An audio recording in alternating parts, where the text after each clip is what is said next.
আমার ভাইয়েরা, হুসাইন রাদিয়াল্লাহু তাআলা, হাসান রাদিয়াল্লাহু তাআলাকে বুকের মধ্যে ডাক দেয়া চোখের পানি ছেড়ে কাঁদতে বলে, হাসান রে,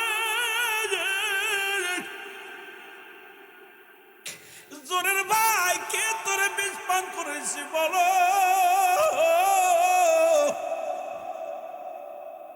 কে তোমার এই ক্ষতিটা করলো? হাসান রাদিয়াল্লাহু তাআলা ডাক দিয়ে বলে, ভাই হোসেন রে, আমার পরে তোমার বিপদ আসবে, বেশি দিন আর দেরি নয়, বেশি দিন আর সময় নাই, আমার পরে তোমার বিপদ আসবে রে ভাই। এরে মুসলমান, কিছুদিন চলে গেল, হাসান রাদিয়াল্লাহু তাআলাকে দাফন কাফন সম্পূর্ণ হলো। মুসলমান এজিদের চিন্তা এইভাবে, যদি হুসাইনকে হাসানকে শেষ করে দিলাম মদিনায়, আবার হাসানকে যদি শেষ করা হয়, মানুষ জেনে যাবে, যে কোনো কৌশলে এই মহল্লা থেকে, এখান থেকে সরাইতে হবে। মুসলমানের আগে বললাম লুভি, আজকে এক মুসলমানকে মারে আর এক মুসলমান তালি দাও, এক মুসলমানকে হত্যা করে। আজকে তোমাদের ভিতরে কেন একতা নাই? এক মুসলমানকে পিটায় হত্যা করে, আর এক মুসলমান আমরা উপহাস করি। এক ভাইকে ঘর দরজা পুড়িয়ে জ্বালিয়ে দেওয়া হয়, আর এক ভাই আমরা হাতে তালি দিই রে মুসলমান।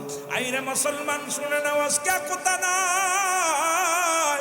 এর জোরের ভাই, দুনিয়া থেকে বিদায়ের পরে এজিদের ষড়যন্ত্র চললো, শুধু লোভ ক্ষমতার লোভ হলো ক্ষমতা, ক্ষমতায় যেতেই হবে, কারণ এই চেয়ারের দরকার, এই চেয়ারটা আমারও প্রয়োজন।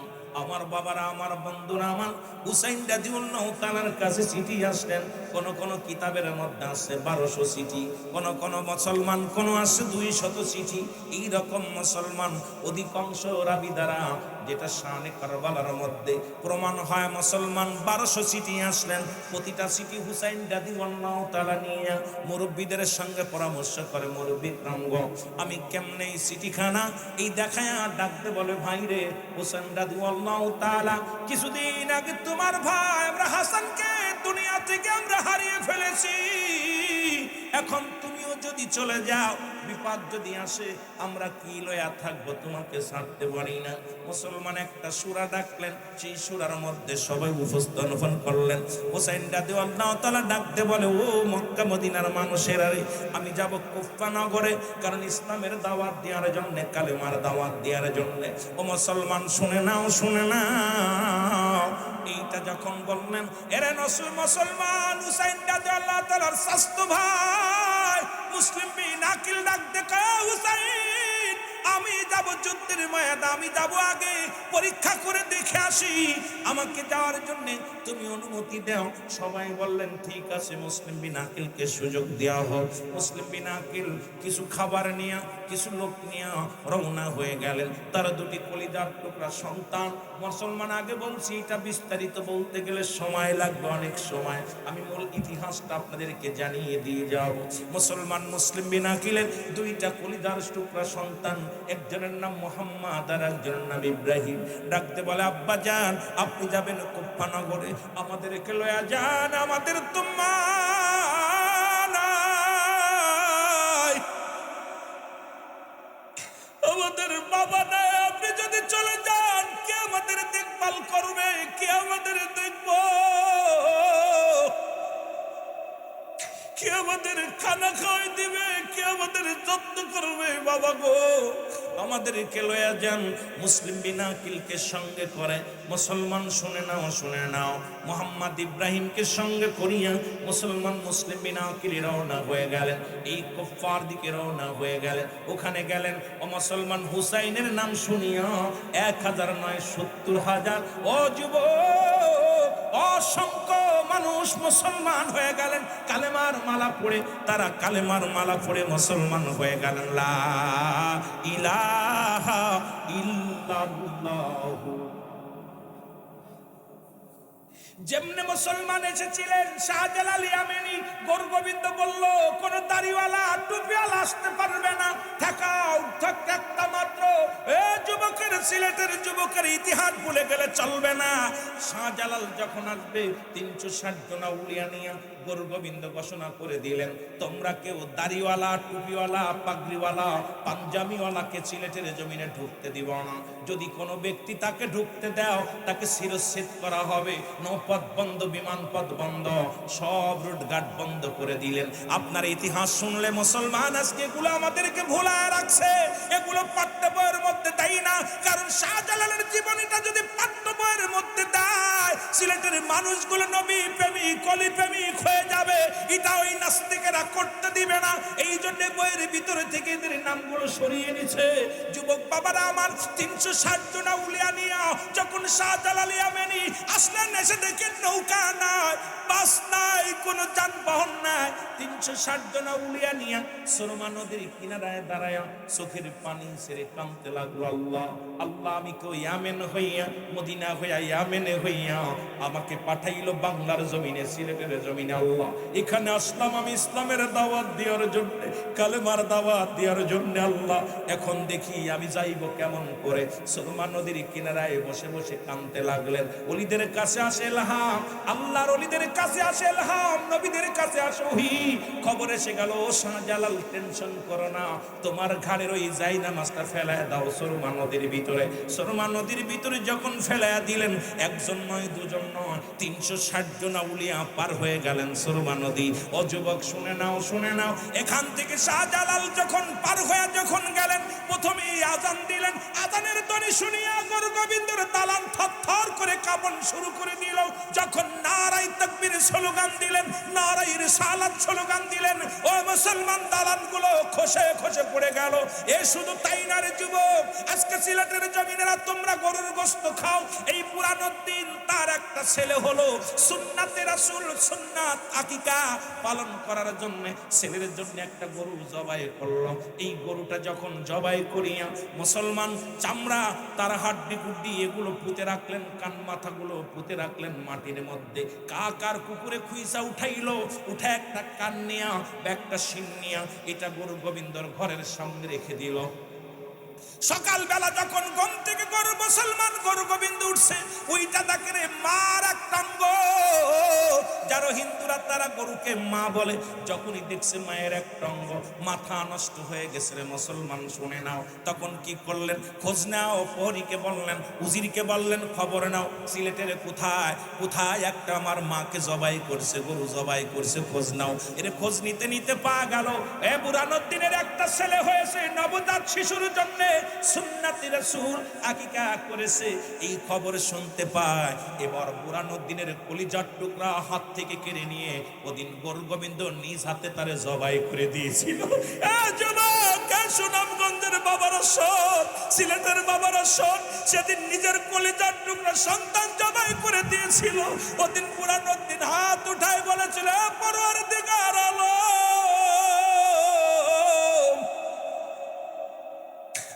আমি আমার সন্তানের বিচার চাই না। এমন একটা দিন যেন আসে সিলেটের অলিগলির মধ্যে গরু জবাই হয়, মুসলিমেরা যেন গরুর গোশত খাইতে পারে। আজকে তোমরা সেই গোশত খাওয়ার অলিদের বিরোধিতা করো, ওরা গরুর গোশত খাওয়ার অলি আল্লাহর দুর্নাম করো। তোমাদের মতো নাফরমান মানুষ আর দুনিয়ার মধ্যে নাই। জোরে বলেন ঠিক কিনা?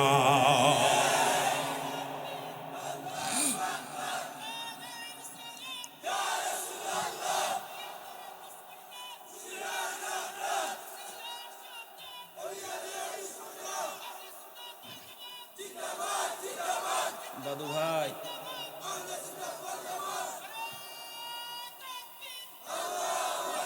আমি আপনাদের কাছে দাবি করবো, ওলি আল্লাহ আপনাদের মানেন না, দরকার নাই। ভালো লাগলে মানবেন, না লাগলে দরকার নাই, কিন্তু ওলি আল্লাহর সঙ্গে দুশ্মনী করেন না। আজকে সিলেটের জমিনে গরুর গোশত খাবেন আর ওলির বিরুদ্ধে কথা বলবেন। সেদিন কলিজা টুকরা সন্তানকে জবাই করা পরও উনি প্রতিবাদ করেন নাই। ওদিন আল্লাহর দরবারে কাঁদছিল, শাহজালালের কাছে আসলেন, শাহজালাল আমার তো অবস্থা। দুজন মিলা দুরাকাত নফল নামাজ পড়ে ডাকছিল, আল্লাহ আজকে যারা আমার এই জমিনের মধ্যে, সিলেটের জমিনে আমার সন্তানের বদলে, যারা আমার আজকে গরুর বদলে আমার সন্তানকে যারা জবাই করে দিল, দুনিয়া বাবার সামনে সন্তানের গলায় ছুরি বাঁধাই দিছে। এ যুবক, সেদিন চোখের পানি বিফলে যায় নাই। আজকে বাংলাদেশের যে পরিমাণ আপনার ওই সিলেট বিভাগে যত গরু কুরবানি হয় এত গরু কুরবানি কোনো বিভাগে হয় না, জোরে বলেন ঠিক কিনা? সিলেট বিভাগটা লন্ডন বলা হয়, দ্বিতীয় লন্ডন।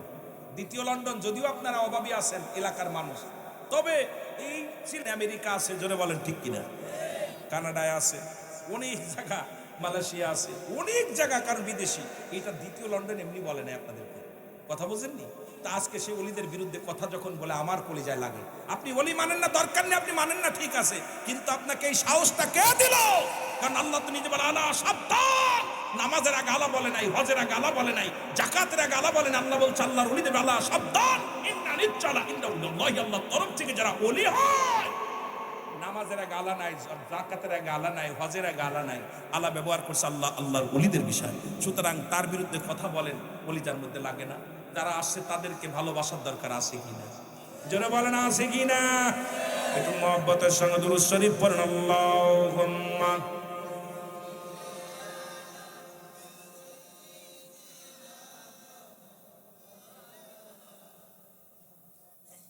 ওয়ালা আলি সাইয়্যিদিনা। এ দুনিয়ার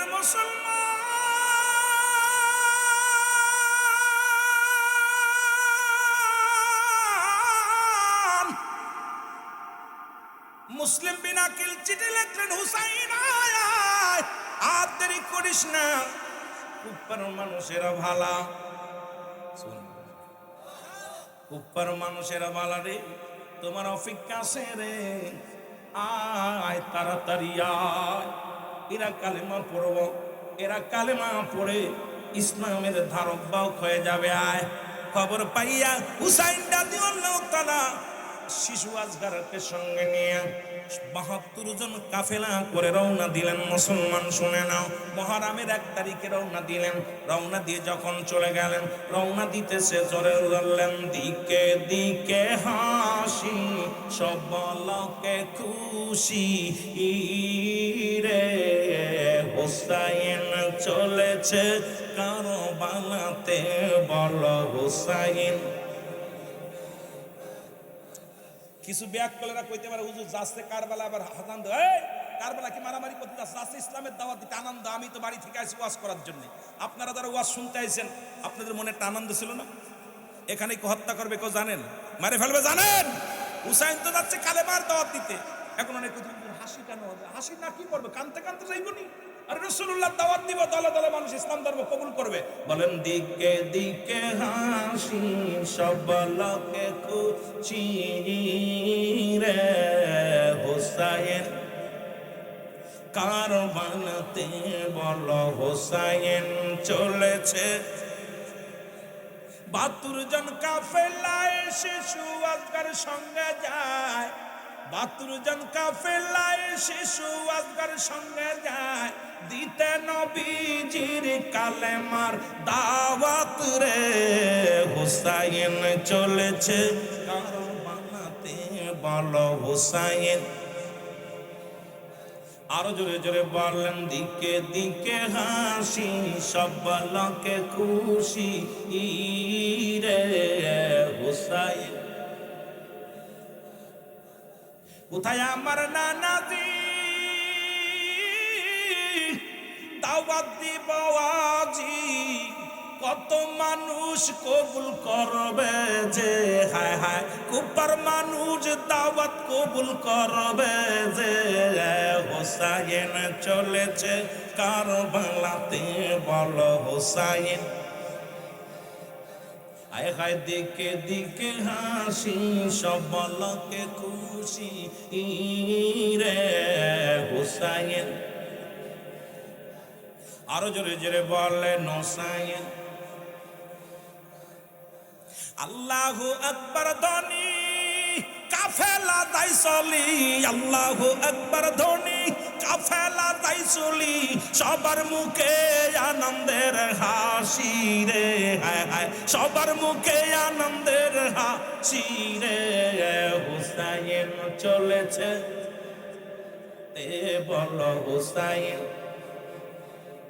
এই দিকে দিকে হাসি, সব লোকে খুশি রে, হুসাইন। আরো জোরে জোরে বললেন হোসাইন চলেছে। কোথায় আমার নানাজি?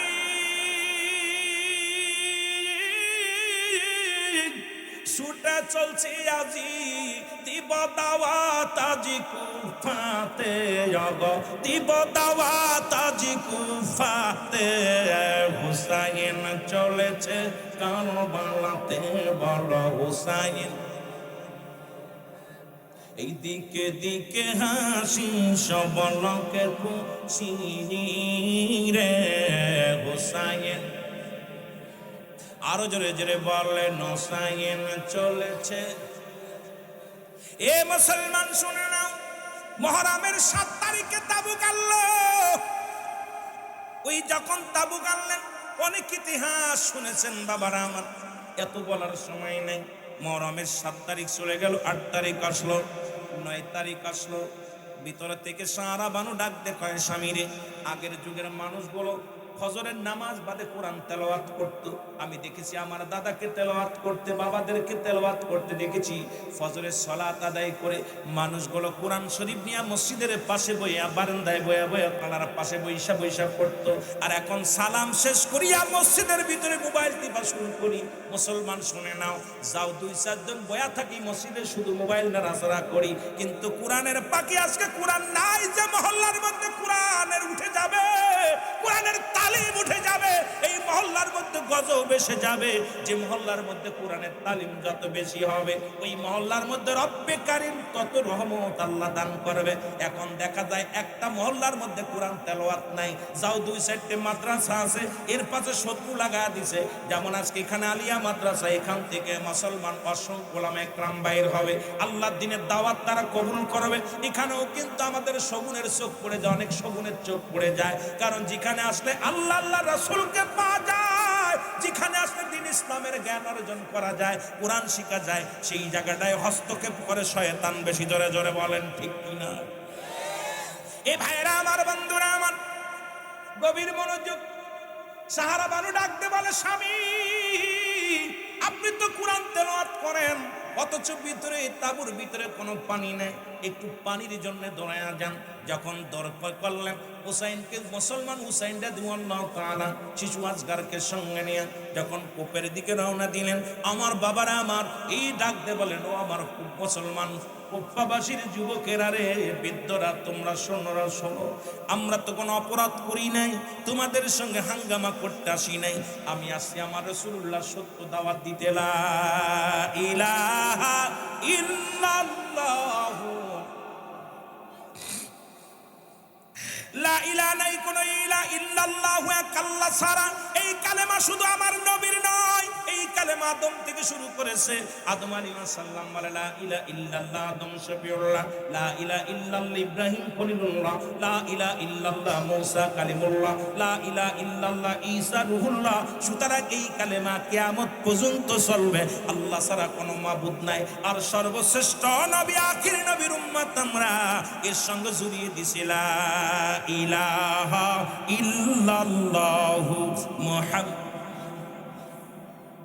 আল্লাহর প্রেরিত রাসূল বা বান্দা হলো আমার নবী, সাথে সাথে পড়েন আশহাদু আল্লা ইলাহা ইল্লাল্লাহু ওয়াহদাহু লা শারীকা লাহু, আশহাদু আন্না মুহাম্মাদান আবদুহু ওয়া রাসূলুহু। জোরে জোরে চিল্লা বলা যাবে না মারহাবা।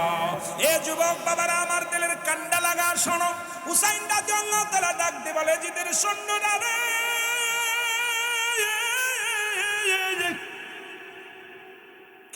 আমি আসি কালেমার দাওয়াত নিয়ে, ইসলামের দাওয়াত নিয়ে, শান্তির বাণী নিয়ে।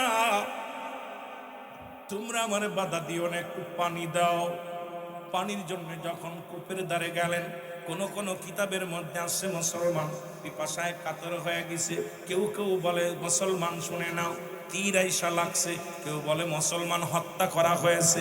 এক একটার মধ্যে এক এক রকম বর্ণনা করেছে। যখন ফোরাত নদীর কিনারায় যাইয়া ও মুসলমান, পানির মধ্যে হাত দিয়া কলিজার টুকরারে পানি পান করাইতে গেছে, একটা তীর আসিয়া হযরত আলী আসগরের বুকের মধ্যে লেগে গেছে। আলী আসগরে দেখি আরে চোখের পানি সেরি কান্দে হুসাইন রাদিয়াল্লাহু তাআলা কলিজার টুকরা সন্তানকে যখন তীরটা টান দিয়ে বাইর করেছে, কলিজাটা বাইর হয়ে গেছে, চিৎকার মেরে কান্দে নানাজি।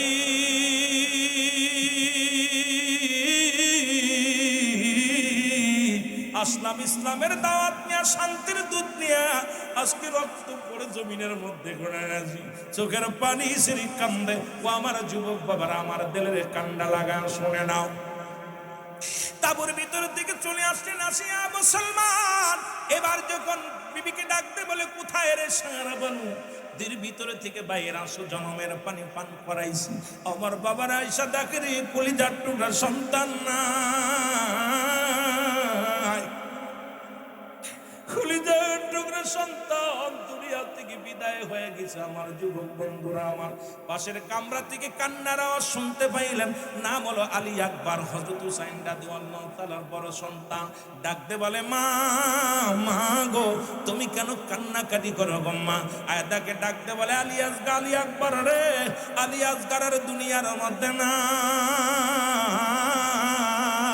এই দুনিয়ার মায়া ছেড়ে চলে গেছে। আমার বাবারা, আমার ভাইয়ের ক্লাসটা দেখে চোখের পানি ছেড়ে ডাকতে বলে, মা মা গো, আমি কসম করলাম যতক্ষণ পর্যন্ত ভাইয়ের প্রতিশোধ নিতে না পারো, ততক্ষণ পর্যন্ত আমিও ফেরবো না। আলী আকবর যুদ্ধের 9 তারিখে যুদ্ধের ময়দানে চলে গেলেন, অনেকগুলো সৈন্যর কতল করলেন, কতল করিয়া একটু পিপাসিত হয়ে ঘরের মধ্যে ফিরে আসলেন। ডাক দেখায়, মা একটু পানি দাও গো মা। মা বলে, বাবারে, আমি যদি পানি দিতে পারতাম তাহলে তোমার ভাই চির বিদায় হয়ে যেত না। ঘরের তাঁবুর মধ্যে কোনো পানি নাই।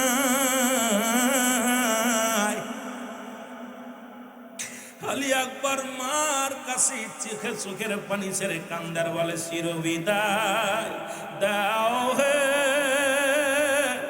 ও মা গো, ডাকিতেছে নবীজি আমার, বলেন ডাকিতেছে নবীজি আমার, বলেন চির বিদায় দাও ও বাবা গো, ডাকিতেছেন নবীজি আমার, বলো ডাকিতেছে। চাই না পানি, চাই না আমি, চাই রব্বে কারিমের মেহেরবানি গো, ছুটি আমি জান্নাতের আশায়, ও মা গো, ডাকিতেছে নবীজি আমার, বলো ডাকিতেছেন নবীজি আমার, বলো চির বিদায় দাও হে ও মা গো, ডাকিতেছেন নবীজি আমার, বলো ডাকিতেছে নবীজি আমার। যুবকেরা নবীর প্রেমে পাগল হইয়া এই দুনিয়ার মাসের চলে গেছে। মুহররমের 9 তারিখে আলী আকবর শাহাদাতের পেয়ালা পান করলো। মুহররমের 10 তারিখ যখন আসলো, হুসাইন ডাকতে বলে, ও কাফেলার সাথে শোনো রে, আর বসে থাকার সময় নাই, সময় নাই, আমি যেন মরণের ভয় না করি, আমি যেন জীবনকে তোমার আল্লাহর রাস্তায় কুরবানি করে দিতে পারি না। নাজি ডাকতে বলে, যাই না ও যাই না, আমার আব্বাজির জুলফিকার মুবারক নিয়ে আসো। হযরত শেখ হযরত আলী রাদিয়াল্লাহু তাআলা জুলফিকার মুবারক কানা হলো, জুলফিকার কানা হাতের মধ্যে নিয়ে হুসাইন রাদিয়াল্লাহু তাআলা ডাকতে বলে, নানাজি, আমার নানা আপনার পাগড়ি মুবারক আমার মাথার মধ্যে, আমার আব্বা জানের জুলফিকার মুবারক আমার হাতের মধ্যে, আমি যাব যুদ্ধের ময়দানে। ডাকতে বলে, যায় না, আরে আমির হামজার বল্লভখানা নিয়ে আসো। আমির হামজার বল্লভখানা আনা হলো। এই তুই এক হাতের মধ্যে বল্লভ, এক হাতের মধ্যে তরবারি, মাথার মধ্যে নবীজির পাগড়ি মুবারক। এ যুবক ভাইরা আমার রওনা দিবে। ডাকতে বলে, যায় না, আমার জাইনাল দেখে রাখবি, জাইনাল অসুস্থ, জাইনালের ঠান্ডা জ্বর লাগছে, আমি রেখে গেলাম। জাইনাল বলে, বাবাজি আমি যাব যুদ্ধের ময়দানে, কারণ ইসলামের জন্য জীবন দেয়া দিব। এই জীবন হবে কি রেখে কি হবে, আমি সত্য ইসলামের জন্য জীবন কুরবানি করব। হুসাইন রাদিয়াল্লাহু তাআলা ডাকতে বলে, জাইনাল তুমি অসুস্থ, তারপরে ছোট্ট মানুষ থেকে যাও, যদি মদিনায় যাও মদিনায় যে দাওয়াত দিবা। ডাকতে বলে, জাইনাল দুইটা দাবি তোর কাছে করে দেখ। নাম্বার, আমার সকিনারে আমার লাশের পাশে আসতে দিবি না। আমার সকিনা আমার লাশ দেখে সহ্য করতে পারবে না। আরে জাইনাব, দুই নাম্বার দাবি হলো আমার জন্য পৃথিবীর কারুর কাছে নালিশ দিবি না। ওই যুদ্ধের ময়দানে আমি শহীদ হয়ে যাব, শাহাদাতের পেয়ালা পান করব। পৃথিবীর কোন রাজা বাদশার কাছে আমাদের জন্য বিচার চাবি না। যদি বেঁচে ফিরে যেতে পারো, যায় না, আমার রাসূলুল্লাহ রওজায় যে সালাম দিয়া আমি হুসাইনের নালিশটা পৌঁছা দিবা।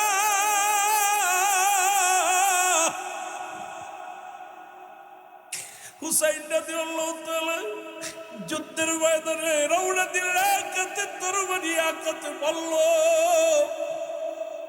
নানার পাগড়ি মুবারক মাথার মধ্যে ছুটে রওনা দিলেন। কাফেরদের সঙ্গে মোকাবেলা মুসলমান, শুনে নাও, এর মুসলমান বাতিলের সঙ্গে শুরু হয়ে গেল যুদ্ধ। এমন ভাবে কাটাকাটি মারামারি শুরু হয়ে গেল। হুসাইন রাদিয়াল্লাহু তাআলার গায়ের মধ্যে ৭২টা তীর এসে লাগলো। এই দুনিয়ার মধ্যে হুসাইন জমিনের মধ্যে পড়ে গেলেন। হুসাইন রাদিয়াল্লাহু তাআলা যখন জমিনের মধ্যে পড়ে গেলেন, ওই এজিদ ছিল দামেস্কের মসজিদের ইমাম, যিনি ১৬ লক্ষ মানুষের ইমাম ছিলেন, নামাজ পড়াইতেন। আর শেমর কোন বইয়ের মধ্যে দেখলাম, শেমর ছিল মুয়াজ্জিন, যিনি আজান দিত। আজকে মুসলমানদের ক্ষতি মুসলমানেরা নিজেরাই করেছে। আজকে ইহুদিদের দোষ দিয়ে লাভ নাই, খ্রিস্টানদের দোষ দিয়ে লাভ নাই। আজকে আমাদের মুসলমানদের ভিতরে শুধু লোভ আর লোভ। মুসলমান আসছে, জোরে বলেন ঠিক কিনা? আমার ভাইরা, আমার বন্ধুরা, আমার হুসাইনের বুকের পরে বসলেন। ২১টা বল্লভের আঘাত, ৩৩টি তরবারির আঘাত হুসাইনের গায়ের মধ্যে। হুসাইন রাদিয়াল্লাহু তাআলা জমিনের মধ্যে যখন পড়ে গেলেন, গলার মধ্যে ফোঁস শুরু করে দিলেন, বল্লভ দিয়া বুকের মধ্যে খুঁচাইতে লাগলেন। হুসাইন রাদিয়াল্লাহু তাআলা ডাকতে বলে, শেমর রে, আমাকে মেরে তোর লাভ কি? আমি তো কোনো ক্ষতি করি নাই। আমি তো সম্পদের জন্য পাগল নয়, রাষ্ট্রের জন্য পাগল নয়। আমি এক পাগল মাত্র, আমার দয়াল নবীর দিনের দাওয়াত দেওয়ার জন্য, আল্লাহর দিনের দাওয়াত দেওয়ার জন্য আমি কুফরনগরে আসি। আমাকে মেরে তোদের লাভ কি? বলে, তোমাকে মারতে পারলে আমি হব বড় বড় দায়িত্ব পেয়ে যাব, বড় চেয়ার পেয়ে যাব। আমার বাবারা, আমার বন্ধুরা, আমার এই বুকের মধ্যে খুঁচাইতে লাগলেন, বড় যন্ত্রণা দিতে লাগলেন। হুসাইন রাদিয়াল্লাহু তাআলা ডাকতে বলে, ও শেমর, আমি তোমারে চিনতে পেরেছি, কারণ আমার নবীজি বলছে, মক্কা মদিনার কালো ডোরা কাটা কুকুর তোমার পায়ের মধ্যে কামড় লাগাইছে। সুতরাং আমার বুঝতে আর বাকি না, তুমি সেই কালো ডোরা কাটা কুকুর। তোমার হৃদয়ের ভিতর কোনো কান্না তোমার হৃদয়ে লাগবে না, তোমার মনে কোনো দয়া লাগবে না, তোমার মনে কোনো দয়া কিছু থাকবে না। হুসাইন রাদিয়াল্লাহু তাআলাকে জোরে আঘাত করতে লাগলেন। হুসাইন ডাকতে বলে, শেমর রে, আমাকে যদি মারতে আর মেরে ফেল, আমাকে জিন্দা রাখিস না। আমার গলার মধ্যে জোরে ফোঁস দিতে ছুরি দিয়া কাটতে লাগলেন, গলা কাটে না। হুসাইন রাদিয়াল্লাহু তাআলা বলে, এই গলার মধ্যে রাহমাতের নবী রাহমাত লিল আলামিন সুমা দিছে, সুতরাং হলকমের উপর দিয়া আমার এই পোষ লাগায় দাও, কেটে যাবে। ধীরে ধীরে চালাও ছুরি, ধীরে ধীরে। আমারি গলায় এ গলাতে দিছেন চুমা, আমারি নানায় বলো যে গলাতে দিছেন আমারি নানায় বলো ধীরে ধীরে চালাও সুরি ধীরে ধীরে আমারি গলায় এ গলাতে দিছেন গো চুমা, আমারি নানা। হুসাইন রাদিয়াল্লাহু তাআলাকে শাহাদাতের পেয়ালা পান করায় হুসাইনের কাল্লা কাটিয়া তরবারির উপর দিয়া থুতু নিক্ষেপ করা হলো, পণ্যের কাপড় খুলে নেওয়া হলো, পণ্যের কাপড় উলঙ্গ করে দেওয়া হলো, হুসাইনের গায়ের উপর দিয়ে 70টা ঘোড়া চালানো হলো, হুসাইনের গোস্তগুলো জমিনের মধ্যে টুকরা টুকরা করে ফেলা হলো। হুসাইন রাদিয়াল্লাহু তাআলা প্রতিটা রক্তের কোনায়, প্রতি গোস্তের কোনায় কোনায় ইয়া মুহাম্মাদান ইয়া মুহাম্মাদান ইয়া মুহাম্মাদান নানাজি নানাজি বলে চিৎকার মেরেছিল। জোরে বলেন না মার আল্লাহু আকবার, আর একটু জোরে বলেন আল্লাহু আকবার। হুসাইনকে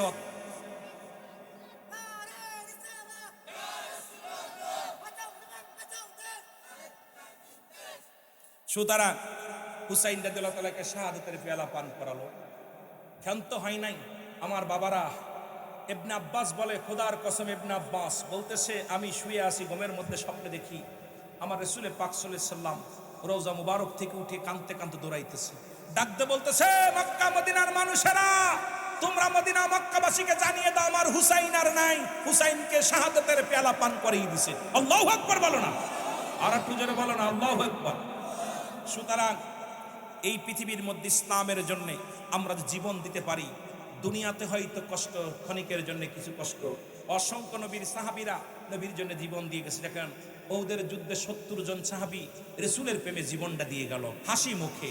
শুধু তাই নয়, এই উহুদ প্রান্তরে রাসূল পাক সাল্লাল্লাহু আলাইহি সাল্লামের চাচা আমির হামজা, উনিও বিদায় নিয়ে চলে গেছে, তাকেও নির্মমভাবে হত্যা করা হয়েছিল, হাত পা কেটে দেওয়া হয়েছিল, নাক কেটে দেওয়া হয়েছিল, কান কেটে দেওয়া হয়েছিল, ঠোঁট কেটে দেওয়া হয়েছিল, এমনকি বুকটা ফেরে কলিজাটা বাইর করে আবু লাহাবের স্ত্রী হিন্দা উনি এইটা সাবিয়ে সাবিয়ে খেয়েছিল। এ যুবক, সুতরাং এইভাবে ইসলামের ইতিহাস পড়লে যুগে যুগে দেখেছি অসংখ্য অসংখ্য মানুষ আপনার দুনিয়া থেকে বিদায় হয়ে গেছে আমার বাবারা রাসূলুল্লাহর প্রেম ভালোবাসা অন্তরে ধারণ করে।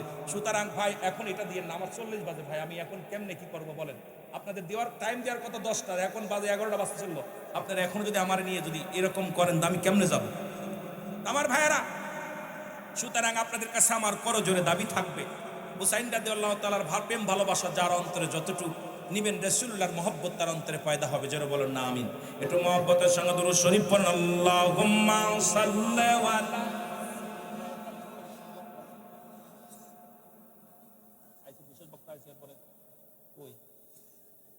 আল্লাহুম্মা সাল্লি আলা মুহাম্মদ নবিয়ানা শাফিয়ানা মাওলানা।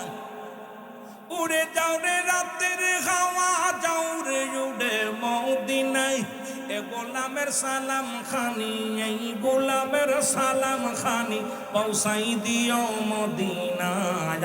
এই বাবারা বসেন, দয়া করে বসেন একটু, এই বাদান বসেন। আমি আপনাদের জন্য মাহফিল একটা কাজা পুরো, কারণ আমি যে এখন মাহফিল ধরা সম্ভব না জীবনে। পশ্চিম কালো ওনাকে মাইক দিয়ে 11টায়, এখন 11টা বাজতে চললো, আমি 12টা আনতে যাইতে 2 ঘন্টা লাগবে। সুতরাং মাহফিল আজকে যা হয়েছে হয়ে গেছে। সবচেয়ে বড় কষ্ট হলো আপনারা খালি লোকেশন ভুলের কারণে আমাকে এই কষ্টটা দেওয়া। তবে আপনাদেরকে আমি রুহুল আমিন সিদ্দিকী 1 ঘন্টায় ওয়াজ করি, 4 ঘন্টার ওয়াজ করি, কারণ ওইটা আমি বিস্তারিত এটা নিয়ে আলোচনা আমি করি না কখনো। তো বিশেষ করে আপনাদেরকে সামান্য একটু কষ্ট দেওয়ার জন্য, যেহেতু মাদ্রাসার জন্য আগের হুজুর বলে গেছেন, জনাব হযরত মাওলানা কে বলে গেছিল তা না, আলী আসগর খান সাহেব, আরবি প্রভাষক, অনেক বড় আর মাপের আলেম, একজন আরবি প্রভাষক, অনেক সুন্দর সুন্দর আলোচনা করতেছিলেন। সময় স্বল্পতার কারণে ভাইজান আলোচনা করতে পারে নাই, আমিও চলে আসছি। এই জন্য উনিও যদিও সুন্দর শবে বরাত নিয়ে আলোচনা করতেছিলেন, বর্তমান জামানাতে ইমানের অবস্থা খুব ভালো না, এই জন্য উনি এই বিষয়ে পুরো সুন্দর গুরুত্বপূর্ণ আলোচনা করতেছিলেন। আমাকে দাবি করে গেছে, ভাইজান আপনিও কিছু কালেকশন করে দিন মাদ্রাসার জন্য। এই মাদ্রাসাটা এমপিও ভুক্ত করে নাই, আর রাস্তায় এমপিও ভুক্ত করে নাই। মনে হলো যে এই বিগত দিন যারা ছিল এরা শুধু নিজেরা খাইছে, এই মানুষের মুখের দিকে তাকায় নাই। জোরে বলেন ঠিক কিনা? এই ছোট্ট একটা ব্রিজ আমি দেখলাম যেটুকু এইটা একটা চেয়ারম্যান করতে পারে, যদি চেয়ারম্যান উদ্যোগ নেয়, উপজেলা চেয়ারম্যান মেম্বার এরাও যদি চেষ্টা করে, এটা করা কোনো ব্যাপার না। কিন্তু বিগত দিন যারা ছিল, এই মানুষের মুখের দিক, তাদের অন্তরের খবর কষ্ট তারা নেয় নাই, নিজের পকেট ভারী করছে, এর মধ্যে কোনো সন্দেহ নাই। জোরে বলেন ঠিক কিনা? তবে আমি বলবো, এই মানুষটা তো দীর্ঘ 17 বছর ছিলেন, এই মানুষটা তো খাতি চাই নাই, খাবার চাই নাই, এই এলাকার মানুষগুলো তারা বাড়ি ঘর চাই নাই, চাইছে তারা যাতায়াত ব্যবস্থা। একটা ডেলিভারি রুগী যদি এই রাস্তাতে যায়, আমার মনে হয় পথের মধ্যে বাঁচবে বলে আমার বিশ্বাস হয় না। যেটা বলেন ঠিক কিনা? দুইটা কালভার্ট, ছোট্ট দুইটা ব্রিজ, এ ভাই এটা করা কোনো ব্যাপারই না। যদি খালি সুমন থাকতো, এই মানুষগুলো তো ভালো, না হলে উনার পণ্যের কাপড় খুলে নেওয়ার দরকার ছিল। যারা বলেন ঠিক কিনা? উনার পণ্যের কাপড় খুলে নিয়ে উনাকে শিক্ষা দেওয়ার দরকার ছিল যে আমরা বাড়ি চাই না, গাড়ি চাই না, আমরা চাই শুধু একটু যাতায়াত ব্যবস্থা, একটু বিদ্যুৎ, আমরা চাই একটু যাতায়াত ব্যবস্থাটা সুন্দর হবে। যারা বলেন ঠিক কিনা? এই দুইটা কালভার্ট এটাও তারা করে নাই। তার মানে আর বুঝতে বাকি নাই, এই মানুষটা আপনাদের কখনো আপনাদের মনের মানুষ ছিল না। আমি চাই এই মানুষগুলো আর জন্য না আসে, যে মানুষগুলো সদা আমাদের পাশে থাকবে, যারা আমাদেরকে ভালোবাসবে, যারা আমাদেরকে মায়া করবে, যারা আমাদের দুঃখে সুখে থাকবে, আমরা তাদের চাই। জোরে বলেন ঠিক কিনা? আরো জোরে বলেন ঠিক কিনা? আমি বলবো না বিএনপি আসুক, আমি বলবো না আমলিক আসুক, আমি বলবো না জামাত আসুক। আমার কথা হলো, আপনি যার ভোট, আপনার ভোট আপনি দিবেন। আমি নির্বাচন করতে আসি নাই, এখানে আমি কোনো কারোর পক্ষ নিয়ে আসি নাই, আমি আসছি আল্লাহ রাসূলের পক্ষে কথা বলতে। সুতরাং আপনি যাকে খুশি তাকে দেন, তবে আমরা প্রিয় মানুষটা চাই। জোরে বলেন ঠিক কিনা? আরো জোরে বলেন ঠিক কিনা? খোদার কসম আমি কষ্ট পেয়েছি। এই দুটা দাদা ভাই একটুক জায়গায় কটটুক এর বাস দিয়ে রাখছে, কত কষ্ট আমার ভাইদের আসতে, আহারে কত কষ্ট। এই মানুষটা শুধু সুনজর দিলেই হয়ে যেত, ঠিক কিনা? আমার ভাইয়েরা আমাদের এই এলাকা থেকে আপনার এলাকা থেকে সিলেট যাইতে অনেক, ঢাকা মাগুরা যাইতে অনেক পাথর চলে যায়, এলাকার পাথর দিয়ে রাস্তাঘাট হয়েছে, এলাকায় খরচও কম। যেরকম ঠিক কিনা? বালু আছে, সিমেন্ট সব আছে, বালু আছে, সিমেন্ট আছে, ইট আছে, সব যে যেরকম পার রাস্তাটা করে দিতে পারতো। যেহেতু দেই নাই, আল্লাহ তাদেরও হায়াতের মধ্যে বরকত দান করুক। তবে তাদের জন্য দোয়া করি, আল্লাহ যেন এই সমস্ত মানুষ মরার সময় পানি না পায়। কথা কন ঠিক কিনা? আমার আসতে গলা শুকায় গেছে, এরকম ওদেরও যেন গলা শুকায়। যেন বলেন ঠিক কিনা? দোয়া করে গেলাম, কারণ যারা জনগণের দুঃখে থাকে না, জনগণের সবসময় শুধু হাত পা ধরে খালি ভোটটা নেওয়ার সময় আসে, আর আমাদের পাশে থাকে না, এই মানুষগুলো আমাদের দরকার নাই। জোরে বলেন ঠিক কিনা? আপনার কি একটা বাড়ি চান, গাড়ি চান, কি চান? আমরা চান শিক্ষা ব্যবস্থা, আমরা চাই রাস্তা, আমরা চাই আপনার হলো হাসপাতাল, যেটা আমাদের চিকিৎসা। জোরে বলেন ঠিক কিনা? এই ইত্যাদি ইত্যাদি, বিদ্যুৎ। আমরা তো আপনাদের কাছে খাবার চাই না, বাড়ি গাড়ি চাই না, নারী চাই না, চাই শুধু একটু আমাদের জন্য অসুস্থ হয়ে গেলে আমরা পাশে যেন ডাক্তার পাই, অসুস্থ হয়ে গেলে যেন আমরা রুগীটা নিয়ে দূরে হাসপাতালে যেতে পারি, বিদ্যুৎ ব্যবস্থা, এগুলো আমরা চাই। জোরে বলেন ঠিক কিনা? এ হলো সাধারণ মানুষের মনের চা। জোরে বলেন ঠিক কিনা? না আপনাদের অন্য কিছু চা আছে? এই চাটা আছে। আল্লাহ যেহেতু দেয় নাই, কোনটা যা আগামী দিন যারা আসবে 12 তারিখ, খুব হিসাব করে কাজ করবেন, যেন এই মানুষটা আর যেন ভুল না করি। যেন বলেন ঠিক কিনা? আর যেন ভুল না করি। এটা আপনার মনের ব্যাপার, আমানত কারে দিবেন আপনি ভালো জানেন। তবে এই মাদ্রাসার জন্য যেহেতু এমপিও ভুক্ত না, শিক্ষকরা অনেক কষ্ট করে। অনেক শিক্ষক আছে ভাই, পেটে যখন ক্ষুধা লাগে ভালোবাসা জানলাতে ফালায়। যেন বলেন ঠিক কিনা? সেই মাদ্রাসার জন্য, মাহফিলের জন্য, মাহফিল তরফ থেকে আপনারা যদি কোনো ব্যক্তি 10,000 টাকা 5,000 টাকা দিতে চান, ভিতরে আমার ভাইয়েরা যাবে, আপনারা দয়া করে আমার হাতে দিবেন। এরপরে পরবর্তী বক্তা যারা আসবে, আমি মুসাফির মানুষ বলছি, 700 কিলো দূর থেকে আনছেন, দয়া করে মুসাফিরের হাতে কেউ ফিরে যাবে না। যে কোনো একটা নিয়ত করে আব্বা মার নামে 10,000 টাকা 5,000 টাকা, নগদ বা বাকি, নগদ না বাকি, 200 টাকা, কি নাম নবীদের, ওলি আল্লাহদের, আপনার নবীদের সাহাবীদের জীবনী, এগুলো সব উঠাই দিছে দিয়ে এখন এক ভূত তাড়িয়েছি, আর এক ভূত আমাদের উপরে এখন আবার চেপে বসছে। এখান থেকে বাঁচার কোনো পথ দেখতেছি না। বাকি দিন আল্লাহ কি জানে, আল্লাহ কি করবে। তবে রব্বে কারিমের কাছে সাহায্য চাই, যেন ঈমান এবং আমল নিয়ে যেন কবরে যেতে পারে। জোরে বলেন ঠিক কিনা? আপনাদের কষ্ট হচ্ছে? রাস্তার যে অবস্থা দেখলাম, আমাকে মাইক দেওয়ার কথা 8টা থেকে 10টা পর্যন্ত, বিশেষ করে এখনো সালাম দিনেই তার মাঝে কথা বলতে হয়। কমিটি যেহেতু, আমি কমিটিকে সবসময় অনুরোধ করি যে আপনারা আমাকে সঠিক ঠিকানাটা দিবেন। যেহেতু আমি প্রয়োজন হলে মাহফিল করে আপনাদের এখানে শুয়ে থাকবো, প্রয়োজন হলে যেহেতু আমি কয়েকটা মাহফিল আসছি ছাতকে, ওই সুনামগঞ্জের দিকে মাহফিল করে যেতে পারি নাই, দূরের মানুষ থেকে গেছি, সকালবেলা ফজরের নামাজ পড়ে আমরা আস্তে আস্তে চলে গেছি। কিন্তু আজকে যখন আমাকে দরাবাজার বলছে, আরেকটা প্রোগ্রাম আমার নেওয়া রয়েছে আপনার ইসে রশিদপুর, তো এখান থেকে আমার যেতে হবে 1 ঘন্টায়, যেতে হবে 11টার মেঘ ধরবো। আমি কেমনে ধরবো এই টেনশনে আমার এখন বেজে গেল 9টা 20 বেজে গেছে। আমি কেমনে ওয়াজ করবো এখানে, আর এখন আমি ওখানে যাব কেমন করে, এই টেনশন প্রেশার আমার আরও বেড়ে যাচ্ছে। তো সব মিলে এইগুলো কমিটি যে ভুলটা করছেন, এই ভুলটা দয়া করে আর করবেন না। যদি এই কথাটা আমার আপনাকে বলার দরকার ছিল না, তবু বলতেছি, আপনারা ডাইরেক্ট আমাকে বলবেন, আমরা আসবো। যে রাস্তাঘাট দেখলাম এত কষ্ট করে আপনারা প্রতিদিন আসেন, আমরা কেন আসতে পারবো না? আমরা অবশ্যই আসতে হবে। আমরা না দেখলে তো আমরা বলতে পারবো না। আমরাও আরেক জায়গায় যখন আলোচনা করব যে আপনাদেরকে কিভাবে রাখছে, এই কথাগুলো আমরা তুলে ধরতে পারবো। জোরে বলেন ঠিক কি না? সুতরাং আমরা দেখারও দরকার আছে, দুনায়নে দেখারও দরকার আছে। তা সব মিলে সবাই ভালো আছেন।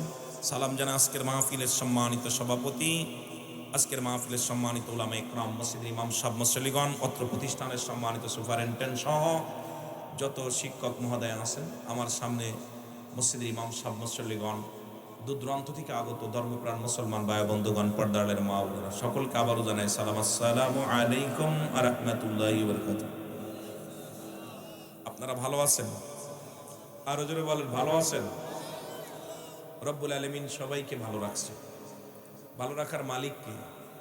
আরো জোরে বলেন, মালিক কে? মালিক হলো আল্লাহ। আর হায়াত মৌতের মালিক কে? রিজিক দৌলাতের মালিক কে? ইজ্জতের মালিক কে? সম্মানের মালিক কে? আরো জোরে বলেন কে? আবার আল্লাহ কয় সব কিছু নিয়ে যাবো, কুল্লু মান আলাইহা ফান, সব শেষ করে দিবে কে? আরো জোরে বলেন কে? আল্লাহ শেষ করে দিবে। এই যে জমিনের উপরে বসছেন, এই কথাটা যদি কোনো মানুষের জ্ঞান, কোনো মানুষ যদি চিন্তা করে যে আমাকে সব কিছু ছেড়ে চলে যেতে হবে, জীবনের প্রথম কাপড় পরেছি অন্যের সাহায্যে, জীবনের শেষ পোশাকটাও পরবো অন্যের সাহায্যে, আমার নিজের পোশাক নিজে পরে কবরে যেতে পারবো না। জোরে বলেন ঠিক কিনা? পারবেন নি কেউ? পারবে? পারবে না। ভাই আমার ভাইয়ের সাহায্য লাগবে, না এই ভাইয়ের সাহায্য লাগবে, না আমার সাহায্য ভাইয়ের লাগবে, ভাইয়ের সাহায্য আমার লাগবে। সুতরাং জীবনের প্রথম পোশাক পরিয়েছে অন্য মানুষের সাহায্যে, শেষ পোশাকটাও পরাবে অন্য মানুষের সাহায্যে। জোরে বলেন ঠিক কিনা? আর এই দুনিয়ার মধ্যে সব কিছু চূর্ণ বিচ্ছিন্ন করে দিবে আমার আল্লাহ। এই জমিনটা পুড়ায় তামা বানায় দিবে, জমিনের পানিগুলো পুড়ে ছাই হয়ে যাবে। যেদিন কিচ্ছু বলতে কিচ্ছু থাকবে না, সেদিন থাকবে শুধু আমার আল্লাহ। জোরে বলেন ঠিক কিনা? কে থাকবে? আল্লাহ থাকবেন। আল্লাহ থাকবে আমার হাবিবের ভালোবাসা নিয়ে। নবী বললেন হায়াতি খায়রুল লাকুম, আমার হায়াতের জিন্দেগিটা উম্মতের জন্য কল্যাণ স্বরূপ। জোরে বলেন না মারহাবা? আর একটু জোরে বলেন মারহাবা। রসুল বলে শুধু আমার হায়াতের জিন্দেগিটা, দুনিয়ায় আসলাম। একটু আগে আমার ভাই আলোচনা করলেন অত্যন্ত সুন্দর সবে বরাত নিয়ে, যে রসুলে পাক সাল্লাল্লাহু আলাইহি সাল্লাম জান্নাতুল বাকির মধ্যে কাঁদতেছেন এক রাত্রে, যে শবে বরাতের মূল ইতিহাসটা উনি বললেন, তুলে ধরলেন। তো আমার রসুল কাঁদতেছিলেন উম্মাতের কান্ডারি হইয়া। 10,000 সাহাবী শুয়ে আছে জান্নাতুল বাকির মধ্যে, তাদের জন্য রসুলে পাক সাল্লাল্লাহু আলাইহি সাল্লাম চোখের পানি ছেড়ে কাঁদতেছে, আল্লাহ জীবিত মুর্দাদেরকে মাফ করে দাও, আল্লাহ আমার উম্মাতের ক্ষমা করে দাও। নবীজি বললেন আমি দুনিয়া আসছেন হায়াতি খায়রুল লাকুম, আমার হায়াতের জিন্দেগিটা উম্মাতের জন্য কল্যাণ স্বরূপ। কেমনে সংসার করবে, কেমনে জীবন যাপন করবে, কেমনে ব্যবসা করবে, কেমনে রাষ্ট্র চালাবে, কেমনে সমাজের মধ্যে চলবে, সব বোঝানোর জন্য, শিক্ষা দেওয়ার জন্য রব্বে কারীম আমার উম্মাতের জন্য রহমত স্বরূপ আমারে পাঠাইছে। আবার আমি নবী দুনিয়া থেকে বিদায় নিলাম, ওয়াফাতি খায়রুল লাকুম মায়াতি খায়রুল লাকুম। রাসূল বলে উম্মতিরা রে, আমি দুনিয়া থেকে বিদায় হলাম, এটা আমার উম্মতের জন্য কল্যাণ স্বরূপ। জোরে বলেন মারহাবা। আল্লাহ কবুল করুন। জোরে বলেন না মারহাবা। আমার ভাইয়েরা, তাহলে বোঝা গেল আমি লম্বা আলোচনার প্রয়োজন নেই। আমাকে একটা সাবজেক্ট দিয়েছে মাহফিল কমিটি, সেটা হলো আল হাসান আল হুসাইন সুহাদায়ে কারবালা, শাহাদায়ে কারবালা। আমরা বিষাদ সিন্দুর করেছি, করে ইমান অনেকে হারিয়ে ফেলেছি। অনেক বাড়তি কথা, অনেক বানোয়াট গল্প এই কারবালা নিয়ে, অনেক ইতিহাস ঢুকিয়েছে রূপকথাগুলো। এই রূপকথা দিয়া বিশাল হায় মীর মোশাররফ লিখছেন হায়ের অর্থ, এটা মনে দাখিল মাদ্রাসা আছে, হায়ের অর্থ মীর মোশাররফ লিখছেন।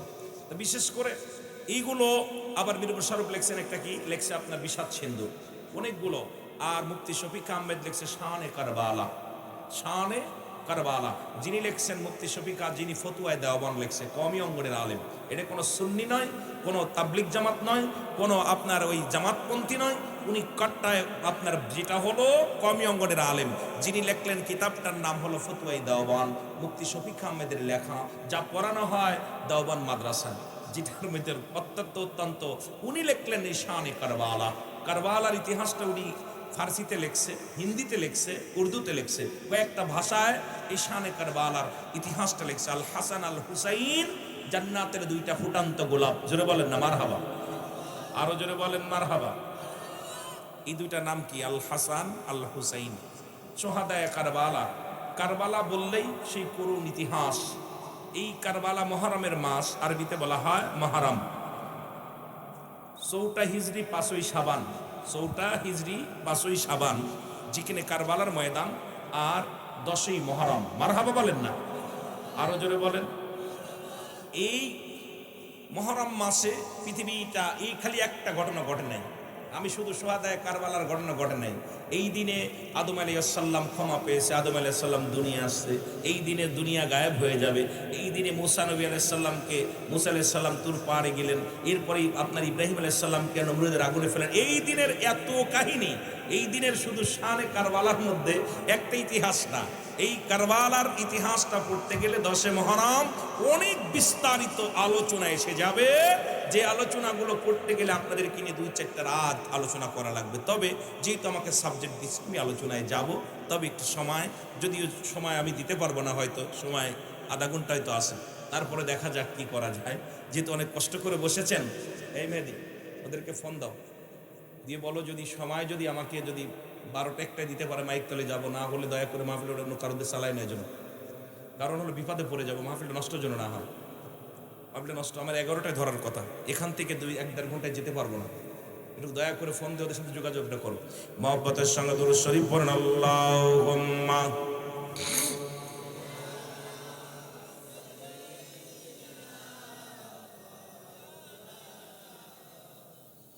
আরো জোরে বলেন আল্লাহুম্মা।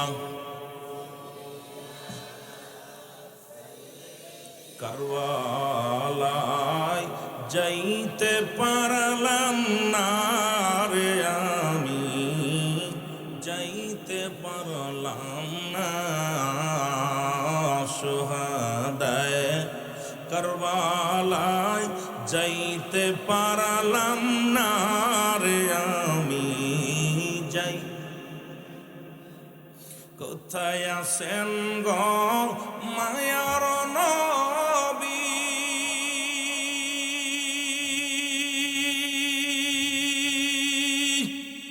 দেখা দেন গো নূরের ছবি, কোথায় আছেন গো মায়ার নবী, দেখা দেন গো নূরের ছবি, এই আশেকে কান্দি বসি, এই আশেকে দিদারের আশায় গণবীর, দিদারের আশায় কারবালায় যাইতে পারলাম না রে আমি। এ দুনিয়ার মুসলমান,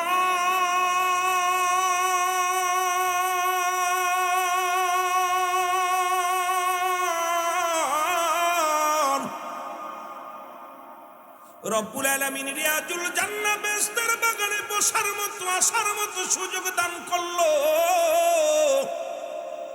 এ সময় কত মানুষ জেলখানায়, কত মানুষ হাসপাতালে, কত মানুষ মৃত্যু শয্যায় সজ্জিত। রব্বুল আলামিন হাসপাতালে নেন নাই, জেলখানায় নেন নাই, সুন্দর পরিবেশ রিয়াজুল জান্নাহ বেহেশতের বাগান, এই জান্নাতের বাগানে বসার মতো সুযোগ দান করলো। উচ্চ কণ্ঠে আওয়াজ দিয়ে চিল্লায়া বলা যাবেন আলহামদুলিল্লাহ। এ দুনিয়ার মুসলমান,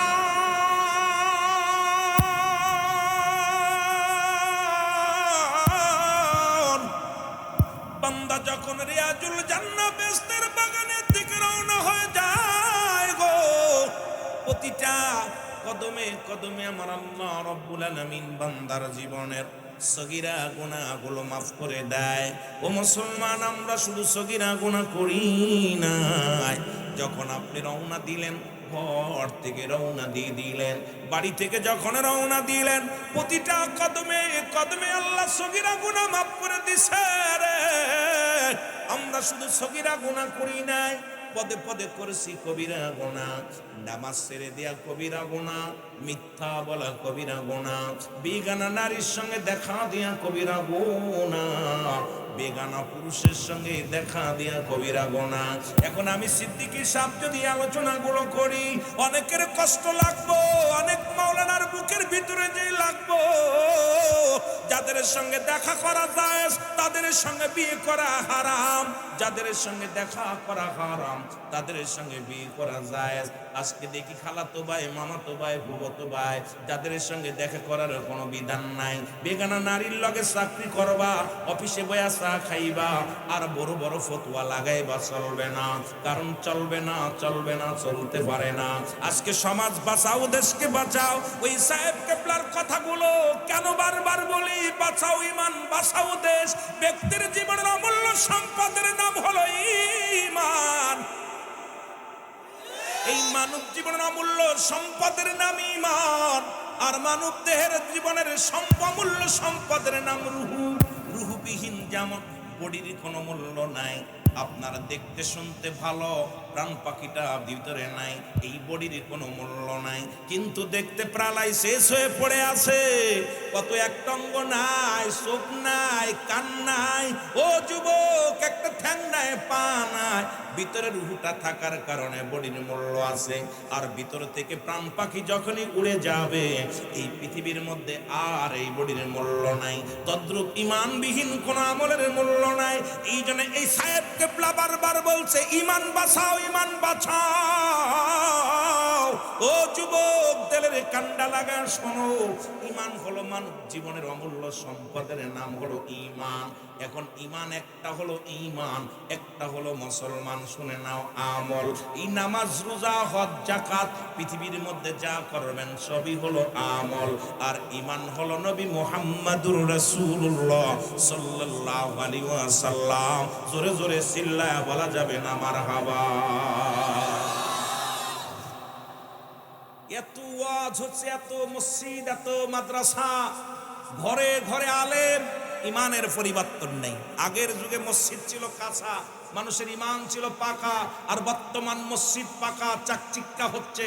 শিক্ষা ব্যবস্থা গুরু, এখন এত মাদ্রাসা, এত মসজিদ, কিন্তু আলেমও আছে, ঘরে ঘরে আলেম, কিন্তু ইমানি দায়িত্ব নিয়ে রব্বি করিমের গোলাম, রব্বি করিমের পাগল, মদিনাওয়ালার পাগলদের খুব অভাব। জোরে বলেন ঠিক কিনা? আর একটু জোরে বলেন ঠিক কিনা? মদিনা যাইতে পারলাম না, মদিনা, সাউন্ডটা বাড়া রাখবেন ভাই। মদিনা যাইতে পারলাম না, মদিনা, আমি অসহায় তাই এত দূরে রই, বলো অসহায় তাই এত দূরে রই, দূর থেকে সালাম জানাই, বলো দূর থেকে জানাই, মদিনা যাইতে পারলাম না, মদিনা, মদিনার নাম কত মধু,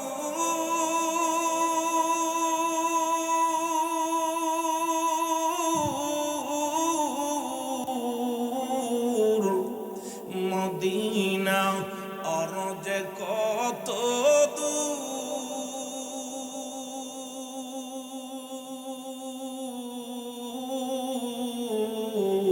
ওই মদিনার পথের দুলি, বল ওই মদিনা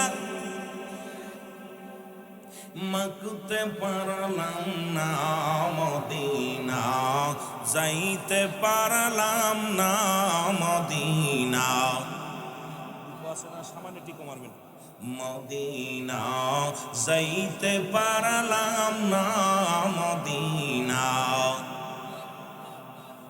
আমি অসহায় তাই এত দূরে রই, বলো অসহায় তাই দূর থেকে সালাম জানাই, বলো দূর থেকে সালাম জানাই। মদিনা না মদিনা দেখ, মদিনার নাম কত সুন্দর,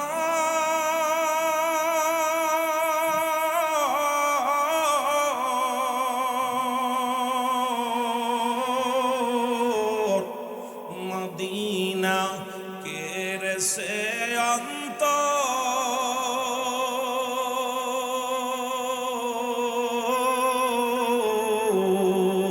এই গরিব দুঃখীর সালাম খানি, গরিব দুঃখীর পৌঁছাই দিও মদিনায়, বলো নাই মদিনা যাইতে পারলাম না, মদিনা। এই দুনিয়ার মুসলমান শুনে নাও, এত গুনাহ করলে আসমান থেকে জমিন পর্যন্ত গুনাহ করছ গো। আল্লামা কুতুবী রাহমাতুল্লাহ বায়ান করে, দুনিয়ার মানুষ শোনো, বান্দা যখন এই গুনার কথা মনে করে, বান্দা যখন কবরের ভয়ে, জাহান্নামের ভয়ে, বান্দা যখন খাস তওবা করে আল্লাহ বলে ডাক দেয়, কিয়ামত পর্যন্ত তার কোনো নবী আসবে না, কিয়ামত পর্যন্ত তওবার দরজা খোলা, কিয়ামত পর্যন্ত তওবার দরজা খোলা থাকবে। কারণ আগামী কাল এই মাহফিলে বসতে পারবো কেউ বলতে পারি না। ও যুবক, যে কোনো মুহূর্তে মালাকুল মউত আসতে পারে, পৃথিবীর মধ্যে আসার সিরিয়াল আছে রে, যার কোনো সিরিয়াল নাই, যে কোনো মুহূর্তে আপনি আমি চলে যেতে পারি। সুতরাং ও যুবক, আমি আপনাদেরকে অনুরোধ করে যাই, দেখা যায় বাবার কাঁধে সন্তানের লাশ, সন্তানের কাঁধে বাবার লাশ, দেখা যায় দাদার কাঁধে নাতির লাশ, নাতির কাঁধে দাদার লাশ। কখন কে চলে যাব কেউ বলতে পারি না, যে কোনো মুহূর্তে আপনার বিদায় ঘন্টা বেজে যেতে পারে। এই জন্য আল্লামা কুতুবী রাহমাতুল্লাহ বায়ান করেন, এই গুনাহ যদি মাফ করতে চাও, কোন ব্যক্তি যখন জান্নাতের সংবাদ শুই না, ওই জান্নাতের বাগান খানা দরিয়া খাস তওবা করে আল্লাহ বলে ডাক দেয়, ওই বান্দার জীবনের সমস্ত গুনাহগুলো মাফ করে দেয়। জোরে বলেন মারহাবা। জান্নাতের বাগানে আইলে লাভ না লস? বাড়ি থেকে যে কটা মানুষ রওনা দিয়েছেন, প্রতিটা বান্দার জীবনের সগীরা গুনাহ মাফ করে দিয়েছে আল্লাহ, প্রতিটা কদমে কদমে মাফ করে দিয়েছে। এখন আমরা তো শুধু সগীরা গুনাহ, ছোট গুনাহ মাফ পাইছি, এখন বড় গুনাহ মাফ করছি, করার দরকার না। আল্লামা কুতুবী রাহমাতুল্লাহ বায়ান করে, বান্দা যখন কবরের ভয়ে, জাহান্নামের ভয়ে, মরণের ভয় অন্তরের ভিতরে ঢুইকা ওই জান্নাতের বাগানখানা আঁকড়ে ধরে খাস তওবা করল, আল্লাহ আল্লাহ, আমার আর ফিরানোর পথ নাই, আর আল্লাহ আমি আর সামনে আগানোর মতো পথ নাই, যে কোনো মুহূর্তে আজকে রাত শেষ। রব্বে কারিমের দরবারে চোখের পানি ছেড়ে টাস করে তওবা করে, আস্তাগফিরুল্লাহ রব্বি মিন কুল্লি জামবি ওয়া আতুবু ইলাইহি লা হাওলা লা কুওয়াতা ইল্লা বিল্লাহ। আমার বাবারা এক কথায় আরবি পারেন না, আল্লাহ আমি ক্ষমা চাইতেছি, পূর্ববর্তী গুনাহ যা করছি সব মাফ চাইতেছি, আল্লাহ আমি আর জীবনে পাপ করব না, মাফ চাই, আমি মাফ চাই তোমার কাছে। বান্দা চাইতে দেরি, রব্বে কারিম হাত উঠায়া আল্লাহ বলে ডাক দেওয়ার সঙ্গে সঙ্গে রব্বে কারিম আপনার জীবনের সব গুনাহ মাফ করে দিবে। জোরে বলেন সুবহানাল্লাহ। আর আপনি জোরে বলেন না সুবহানাল্লাহ। এই যেটা সুযোগ পাইলেন, এই জন্য মাহফিলে বসতে লাভ, কিন্তু মাহফিল থেকে উঠা পর আর সব ভুলে যায় মানুষ। কেন যেন জান্নাতের বাগানে এই যে মাইকটা ধরার সঙ্গে সঙ্গে পঙ্গপালের মতো ছুটে আসছেন আপনারা কিছু নেওয়ার জন্য, এখানে আসা পর একটু পরেই সব ভুলে যান, বাড়ি গেলে সব অতীত ভুলে যায়। বর্তমান যখন সুদ ঘুষ জিনা ব্যভিচার এর মধ্যে আমরা লিপ্ত হয়ে যাই, বড় কষ্ট। বাস্তবতা নিয়ে আমি আমিরুল আমিন সিদ্দিকী বেশিরভাগই বাস্তবতা নিয়ে আলোচনা করি, সমাজ নিয়ে আলোচনা করি। যতগুলি ইউটিভিতে আলোচনা দেখবেন, টিভিতে আলোচনা অনেকগুলো, সত্য ইসলাম, তহিদের মুর্শিদ আমার, আপনারা সকাল 6টা আর সকাল 6:30টায় দেখবেন সত্য ইসলাম, দুপুর 12:30টায় মাই টিভিতে আসে তহিদের মুর্শিদ আমার। এই যে আলোচনাগুলো আমি যখন করি, এই আলোচনাগুলো যখন টিভির পর্দায় করি, সব সময় হক কথাগুলো আপনাদের পক্ষে কথাগুলো বলার জন্য চেষ্টা করি। তবে আকাশের নিচে এই জমিনের উপরে আমি এত বড় আলেম না। আমি এক দেশের গালি এক দেশের বলে, আপনাদের ভাষাও আমি বুঝবো না, আমার ভাষা অনেকে বুঝতে পারবেন না, তবু চেষ্টা করবো বইয়ের ভাষা ব্যবহার করার জন্য, যাতে করে সাধু ভাষাগুলো বললে আপনাদের বুঝতে পারেন। বুঝতে কষ্ট হচ্ছে কথা? আলহামদুলিল্লাহ, খুশি হইলাম। না হলে 700 কিলো দূর থেকে আই না, আপনারা কিতাব হইতেছেন, আমি বলি ইয়েস নো ভেরি গুড, আর কিছু বুঝলাম না, তাহলে বিপদ না, কথা বুঝলেন? এই জন্যে আপনাদের কথাগুলো আমিও অনেক সময় বুঝি না, যখন একটু ভালো 2-4 কথা বলা পর অনুমান করতে পারি যে এই কথা বলতেছে। যেমন আমার আগের বক্তা কথাগুলো অনেকগুলো আমি বয়া বয়া শুনতেছিলাম, কথাগুলো বলতেছে আমি ওনার ভাষায়, উনি বলতেছে, আমি কিছু কিছু বুঝতেছি, কিছু কিছু এই আরবি ইবারতগুলো পড়তেছে বুঝতেছি, কিন্তু যখন আবার ব্যাখ্যা করতেছি কিছু আঞ্চলিক ভাষা যে কথা বলতেছে বুঝতে কষ্ট হয় আমাদের জন্য, কিন্তু আপনারা অনেক সুন্দর বোঝেন, ঠিক কি না? এই জন্যে মনে কিছু করবেন না, যদিও ভাষা যদি ভুল হয়ে যায় ক্ষমা দৃষ্টি আগেই মাফ চাই আপনাদের কাছে, আগেই মাফ চাই। ওই একটা কথা বলতে কথাগুলো ভুলে গেলাম। আপনাদের এলাকায় যখন যে প্রথম মাহফিল করতে আসি সাহেব কেবলার মাহফিল, তখন আমি সাহেব কেবলা আমাকে অনেক ভালোবাসতেন, অনেক মায়া করতেন। আল্লাহ আমাকে ওনার সঙ্গে 2006 সালের মাহফিল, 2006 সালে আমি জাপলংয়ে একটা মাহফিলে আসছি। আসার পর উনি এরম বসে আছে ডান পাশে, আমাকে বলছে বাজান ওয়াজ করো, ওয়াজ করো। আমি ওয়াজ, ওনার সামনে হাত পা কাঁপতে, তখন দাড়ি মোছে ভেবে ওঠে নাই, কারণ তখন সবে মাত্র কামেল কমপ্লিট করে বাইর হয়েছি, তখন তার এইরকম। এখন তো মোটামুটি কথা বলতে একটু স্পিড, ভয় পাই না, আগে তো ভয় পেতাম প্রচুর। এইরকম আলোচনা, হুজুর বললো বাবা আলোচনা করো, আলোচনা শুরু করছি। এরপরে আমার বাবারা, আমার এই সিলেটের খানা খাইতে পারতাম না, আমি খুব কষ্ট হতো সিলেটের খানা খাইতে, আমার মাগুরার ভাষা, ওইদিকের খাবার, আপনাদের খাবার, এইগুলো খাইতে। তারপর একটা মাছ দিছে, মাছের ভিতরে দাঁতগুলো খুব শক্ত, কথা বুঝলেন, দাঁতালা মাছ। এখন এই মাছটা খাওয়ার পর কেন যেন একটা বমি বমি ভাব আসছে। তা আমরা পার হয়ে যখন আউশকান্দি গেছি, আউশকান্দি চেনেন? আউশকান্দি আছে না সিলেট? আউশকান্দি গেছি, তখন আমার বমি আসতেছে কেন যেন। আজকে যেমন আমার সাথে যে ছেলেটা আছে 2বার বমি করছে গাড়িতে উঠে, 2বার করছে। তা আমি বলছি দাদা আমার তো বমি আসছে, কি করব? সিদ্দিকি সাহেব পান খেয়ে আসো। দোকানে যেয়ে বলতেছি ভাই আমার একটা পান দেন দি। আর দোকানদার কাছে শুকনা গো দেখাইবেন না, কাঁচা গো দেখাইবেন, গোয়া। এখন আমি মনে হচ্ছি গু, কথা বুঝলেননি? দোকানদার বলছে শুকনা গুয়া না কাঁচা গুয়া, গোয়া গুয়ো গুয়ো। এখন আমরা তো কই সুবারি, কথা বুঝলেননি? তা আমি ওনার মুখের দিক তাকায় আছি, আমি চিন্তা করলাম 360 জন আউলিয়া সিলেটে আসছে, সিলেটের মানুষগুলো এত ভালো, তাই ব্যবহারটা এরকম খারাপ কেন, কথা বুঝলেন? মুখের দিক তাকায় আছি, এখন উনি আমার দিক তাকায়, আবার আপনি খাচ্ছেন পান মনে কিছু করেন না, কথা বুঝছেন? এখন দোকানদারকে আপনার বাড়ি কই? আমাকে বাড়ি তো মাগুরা। ও আরে ভাই শুকনো সুপারি খাবেন না কাঁচা সুপারি খাবেন? সুপারি খাবেন।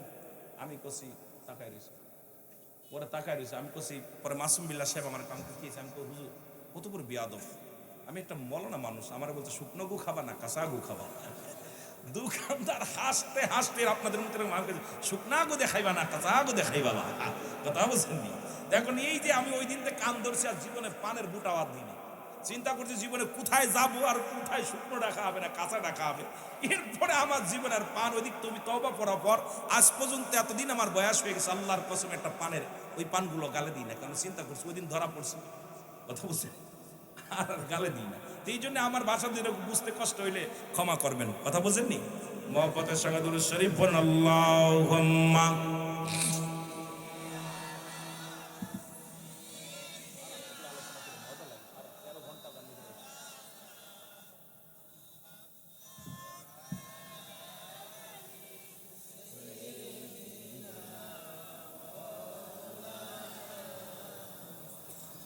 এ দুনিয়ার মুসলমান বাংলায় বলে পরশুতি কাতর, একজনের ভালো আরেকজন দেখতে পারে না, ঠিক কিনা?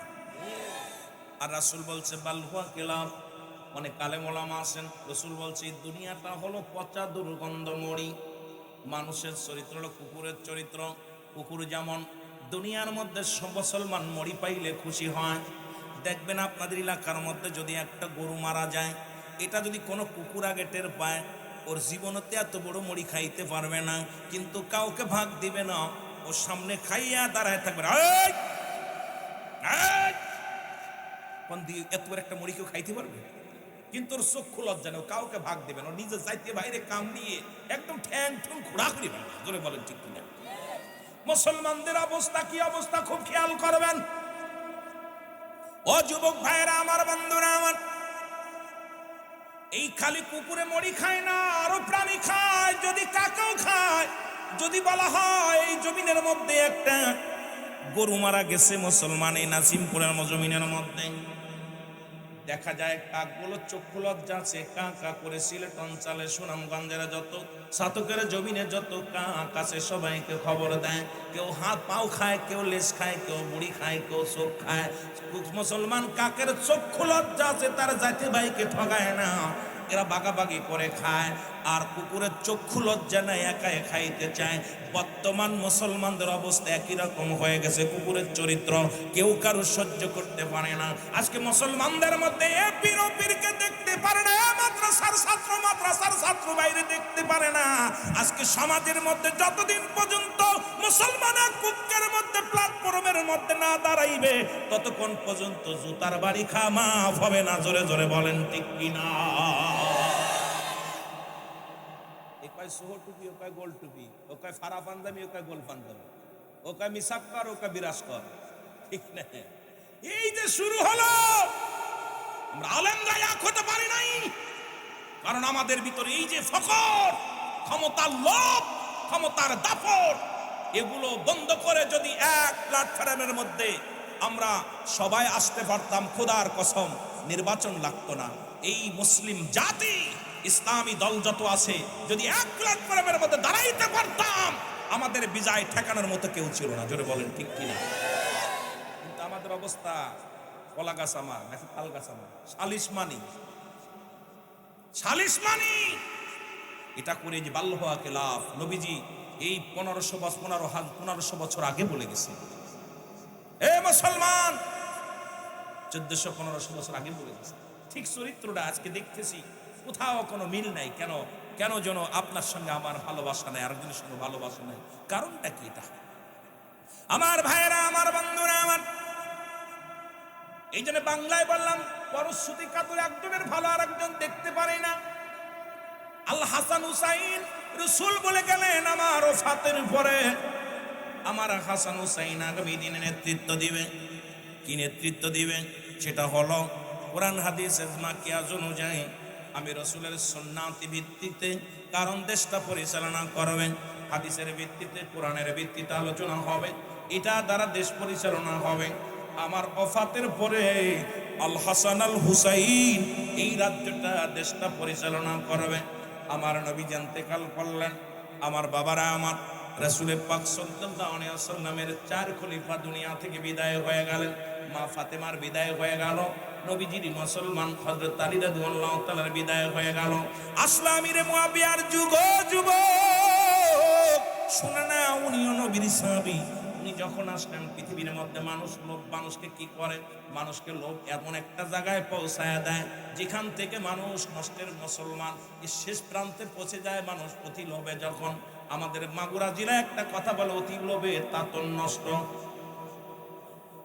লোভ বেশি করতে গেলে অবস্থা ভালো হয় না।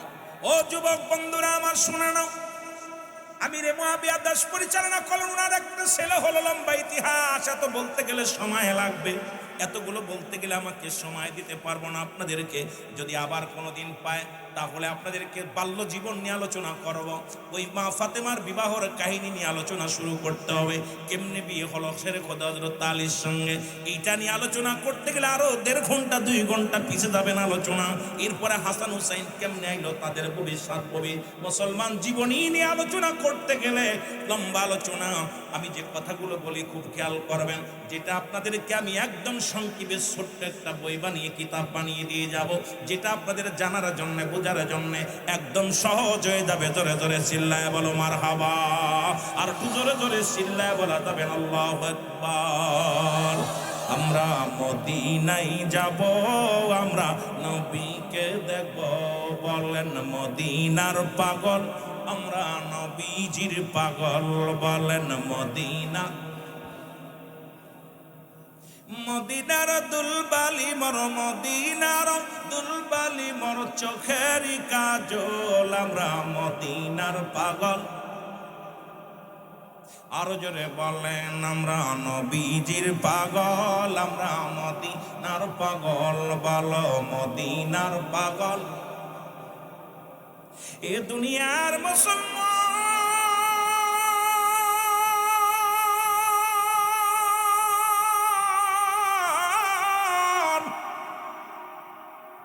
আমিরে মুআত্তামি আবিয়া তার কলিজার টুকরো সন্তান ইজিদকে ডাক দিয়ে বলে বাবা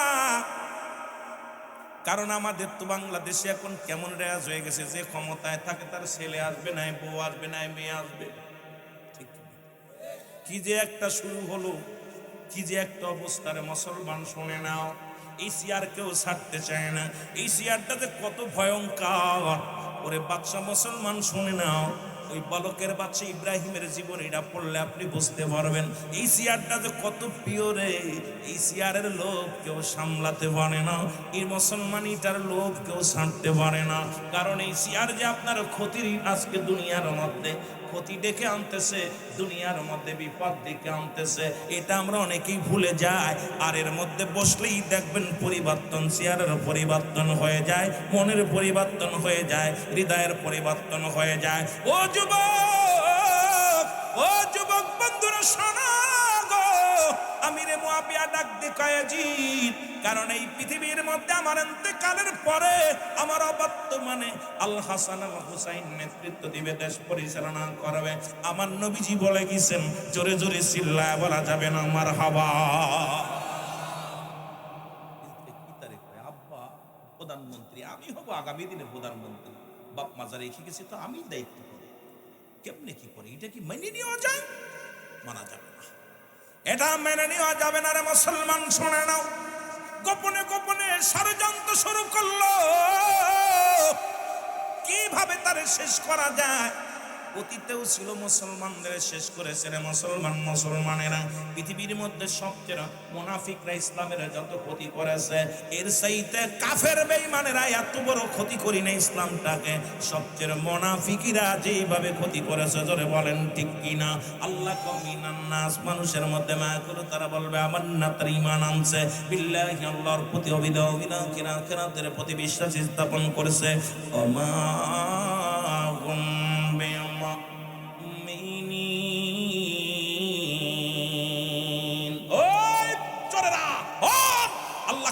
আল্লাহর কুরআন বলতেছে না শব্দের অর্থ হলো মানুষ এই মানুষের মধ্যে ধোঁকাবাজ বেঈমান চোর বাটপার সব আছে এগুলো আলোচনার মধ্যে আসলে সব বাইর হয়ে যাবে জোরে বলো আল্লাহু আকবার এর দুর্নীতির ওই আঁকড়ায় বসে জাহির করে জ্ঞান বলেন দুর্নীতির ওই আঁকড়ায় বসে জাহির করে জ্ঞান কলম দিয়া কামাই টাকা কলম দিয়া আবার ধরে সাধুর ভান ওরা শিক্ষিত শয়তান ওরা শিক্ষিত শয়তান ওরা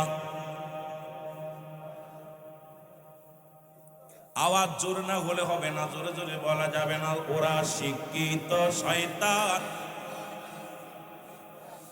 ওরা হলো জাতির নাকি মহামারী মহাতন ফাইলে কলম ঠেকাইয়া চালায়ুরা নির্যাতন ঠিক কিনা ওরে ঘুষের টাকায় ওদের ভুড়ি ঘুষের টাকায় ওদের ভুড়ি করে শিক্ষিত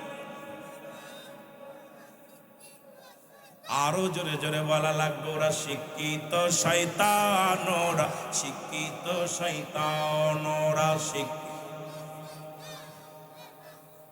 দুর্নীতির ওই আঁকড়ায় বসে জাহির করে জ্ঞান বলো দুর্নীতির ওই আঁকড়ায় বসে এর কলম দিয়া কামাই টাকা কলম দিয়া কামাই টাকা আবার ধরে সাধুর ভান ওরা শিক্ষিত আবার স্কুল কলেজের দিকটাও ভাই দেখো না চোখ মেলিয়া মেয়েরা সব বই ছাড়িয়া আসে শুধু প্রেম লইয়া ঠিক কিনা আরো যেরকম ঠিক কিনা হাইরে আল্লাহ, বাবারও চেনে না, কি নাগরের হাত পাইলে আর কার বাপ মারে কারো চেনে না, জোরে কোন ঠিক কিনা? স্কুল কলেজের দিকিটা ভাই দেখো না চোখ মেলিয়া, ছেলেরা সব বই ছাড়িয়া আসে শুধু প্রেম লইয়া। আরে অস্ত্র যে তার সঙ্গের সাথী, অস্ত্র যে তার সঙ্গের সাথী, হইতেছে মস্তান ওরা শিক্ষি। আরো জোরে বলা যাবে না, ওরা শিক্ষিত শয়তান ওরা। বিশ্বাস করবেন না, যদিও দাখিল মাদ্রাসা এমপিও হয় নাই, খোদার কসম দেখবেন প্রতিটা ওয়ালের মধ্যে আর যোগ বি, বি যোগ সি, খালি যোগে যোগে লেখা আছে। ওয়ালের মধ্যে ওই বাথরুমের মধ্যে সব জায়গায় খালি এক একটা অক্ষর লিখে যোগ দিয়ে লেখা আছে। কারণ অবস্থা মসজিদের ভিতরেও যোগ। একবারে মসজিদে জিগাইছি এক ছেলে লিখতেছে, দেখি আর লেখা যোগ লেখা বি লেখছে। আমি কই আরে এটা কি লেখলি? হুজুর বুঝবেন না। আমি কই বুঝবো না মানে তুই কোন ক্লাসে পড়িস? হুজুর 7-এ। 7-এ আর লেখলি? হুজুর আমার নাম আরিফ। কি নাম? আরিফ। আর বিতে বিতি কি নাম? আমার বান্ধবীর নাম বিতি, এই জন্য লিখে তুলাম। বান্ধবী বিন্দু আসা যাওয়া করে তো আমি কাম সারছে। আর যোগ বি, বিথি, আরিফ আর বিথি, কথা বুঝলি? আরে আরে বাবারে 5 আগস্টের পরে দেখলাম অসংখ্য বিশ্ববিদ্যালয় শুধু অস্ত্র। আজকে যারা শিক্ষক তারা খাতা কলম টানতে টানতে তাদের মাজা ব্যাকা হয়ে গেছে, আর এখন ছেলেদের অস্ত্র টানতে টানতে মাজা ব্যাকা হয়। জোরে বলেন ঠিক কিনা? লেখাপড়া শেষ, অবস্থা কাহিল। কথা বুঝলেন? এ আমার ভাইরা, আমার বন্ধুরা, আমার গভীর মনোযোগ যে কথাগুলো বলি দিলের কান্ডা লাগা শোনো। এদিকে হাসানকে দনে হাসান হলো বড়, তাকে শেষ করতে হবে। যদিও হাসান বাবার ক্ষমতার এটাতে আসার সময় হয়ে গেল। হাসানকে কেমনে মারা যায়? হাসানকে মারার জন্য ষড়যন্ত্র করা শুরু করলো। কেউ রাজি হয় না, কেউ রাজি হলেন না তাকে হত্যা করার জন্য। অবশেষে একজন মহিলা, কারণ আল্লাহ তো নিজে একটা কুরআনুল কারীমের মধ্যে একটা সূরা নাজিল করছে, সূরার নাম নেসা। নেসা শব্দের অর্থ হলো ভুল, নেসা শব্দের অর্থ হলো মহিলা। এটার ব্যাখ্যা করবেন, মজা লাগবে, যেহেতু আলিয়া মাদ্রাসা এখানে বাবারা ভালো করে ব্যাখ্যা বুঝবেন, ভালো করে তাফসীর বুঝবেন। যদিও আমি যেতে পারবো না আলোচনায়, খুব খেয়াল করবেন। এই মহিলাদের আল্লাহ 3টা গুণ দিছে। নাম্বার 1, 1 নাম্বার তাদের ভিতরে লোভ, 2 নাম্বার হলো তাদের ভিতরে ত্যাগ, 3 নাম্বার হলো কঠোর। এই 3টা গুণ তাদের ভিতরে। 1 নাম্বার দেখবেন লোভ বিরাজ করে। স্বামী 1000 টাকা সম্পদ থুইয়া স্ত্রীরা যে কোনো মুহূর্তে চলে যায় আর একজনের হাত ধরে, কারণ এদের ভিতরে এত লোভ কাজ করে। মুসলমান শুনে নেন। আবার আপনাদের মা চাচিরা যদি মাইকের আওয়াজ শুনে তারা কষ্ট পাবে। আজকে মুসলমান বাংলাদেশের এই শেষের পিছনে একটাই কারণ, আমার দেশ পরিচালনা করেছিল যারা, এরাই তো সবচেয়ে ভুল করবে। নেশা শব্দের অর্থ হলো ভুল, সুতরাং নেশা শব্দের অর্থ হলো মহিলা। সুতরাং আজকে জাতির আমার আপনার নেতৃত্ব দেয় যারা হলো মহিলারা হলো টিউ, পুরুষ হলো টায়ার। আর টায়ার দিছি ভিতরে, টিউ গেছে উপরে, এই জন্য দেশটা গেছে উল্টে পাল্টে। জোরে বলেন ঠিক কিনা? যদিও আমার ওই লাইনের ওয়াজ না, তবে কষ্ট লাগে বলে বলি। টায়ার আর টিউ চেনেন তো? বলেন দি, টায়ারে যেটা সহ্য করতে পারে টিউতে সেটা সহ্য করতে পারে? টিউ তো নরম, এটা থাকে ভিতরে, আর টায়ার থাকে বাইরে। এখন আমার বাংলাদেশ চলতেছিল টিউর উপরে। কিসের উপরে? টিউব। টিউব, এই টিউব তো গুতা লাগলে ফুটো হয়ে যাবে, টিউব তো গুতা লাগলে লিক হয়ে যাবে। টায়ারে যেটা সহ্য করতে পারে, আমিও চাই আল্লাহ জন্য আমার বাংলাদেশে আর একটা পুরুষ শাসিত দেশটা হোক। আমিন বলেন, আমিন বলেন। আরো জোরে বলেন। আপনারা চান না? আর একটা চান না? ছোট ভাই গজল গাইছে, সুন্দর একটা গান গাইছে, কথা বোঝেন? কি হবে বেঁচে থেকে অযথা বিদ্যা শিখে, যদি না গড়তে পারো শাসনবিহীন সমাজটা? কি হবে নেতা হয়ে জনবলে ঘাড় ফুলিয়ে, রাজপথ গরম দেখে যদি থাকো ঘরে শুয়ে, আজরাইল আসবে যাবে মাটিতে পড়ে রবে। জোরে বলেন ঠিক কি না? কি করেন? কি হবে বিবেকটাকে ধোঁকা দিয়ে? কি হবে বিবেকটাকে ধোঁকা দিয়ে? কি হবে পুরুষ নামের পূজা হয়ে এই দেশেতে? যদি যায় ঘুরে ফিরে ক্ষমতাটা নারীর হাতে, এর সে সেজে গুজে বিলেনের সঠিক পথে দিয়ে দাও বিনায়ে জীবনটাকে, কি হবে বেঁচে থেকে, কি হবে? কথা বলছেন, কি হবে নামাজ রোজা ইমানদারির বড়াই করে? পারো যদি উচ্চ স্বরে সত্য কথা না বলিতে, জোরে বলেন ঠিক কি না? চাকরির ভয় করো যদি ছেড়ে দাও আইনা গদি, চাকরির ভয় করো যদি ছেড়ে দাও আইনা গদি, কি হবে? কি হবে বিবেকটাকে ধোঁকা দিয়ে, জোরে বলেন ঠিক না?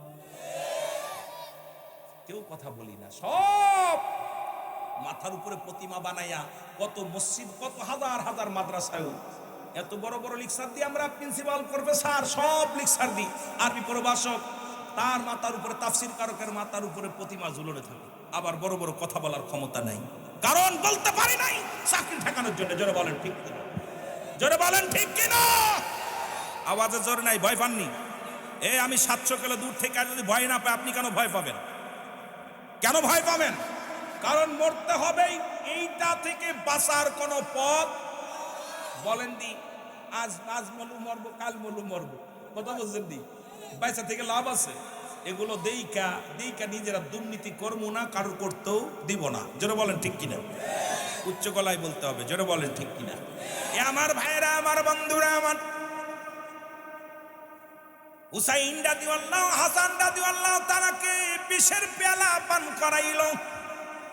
ওই কুটনি বুড়ি মেয়েরা মানুষের দেখবেন বেশি। নবীজি বললেন, আমি জাহান্নামের মধ্যে গেলাম, ওই জাহান্নামের মধ্যে দেখলাম অধিক পরিমাণ নারীরাই জাহান্নামী। রাসূলুল্লাহ বললেন, আম্মা জান আয়েশা সিদ্দিকা বলে, ইয়া রাসূলুল্লাহ, ইয়া হাবিবাল্লাহ, কারণ কি? বলে, নবী গো, ও আমার আম্মা জান, শোনো, শুনে নাও।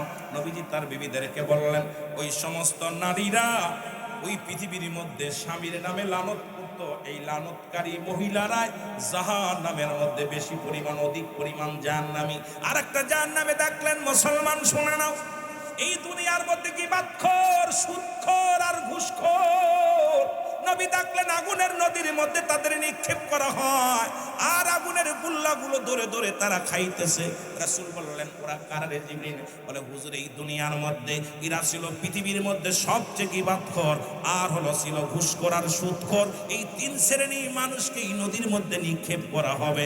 ও আমার বাবারা, আমার বন্ধুরা, আমার শুনে নাও, আজকে আমার সমাজ, আমার জাতি দুর্নীতিতে ভরে গেছে। জোরে জোরে চিল্লায় বলা যাবে না, ঠিক কি না? আমার ভাইরা, আমার বন্ধুরা, আমার হাসান রাদিয়াল্লাহু তাআলা বীজ যখন পান করছে রে,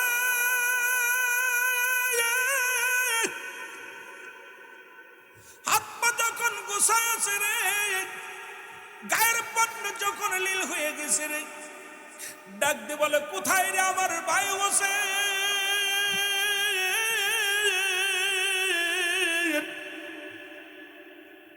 হুসেন ছুটে হুসাইন রাদিয়াল্লাহু তাআলা ছুটে আসলেন, এসে দেখে ভাই বিষ পান করে এই দুনিয়ার মধ্য থেকে বিদায়ের পথে।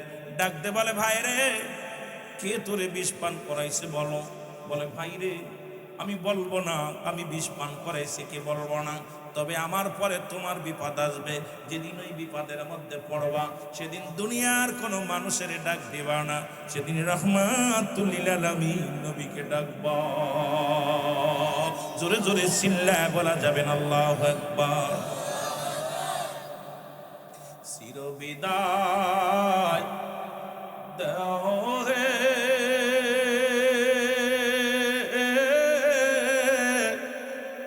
ও ভাই হোসেন রে, ডাকিতেছেন নানাজি আমার। বলেন, ডাকিতেছে নানাজি আমার। বলেন, চির বিদায় দাও হে ও ভাই হোসেন রে, ডাকিতেছে নানাজি আমার। বল, ডাকিতেছে ও ভাই হোসেন রে,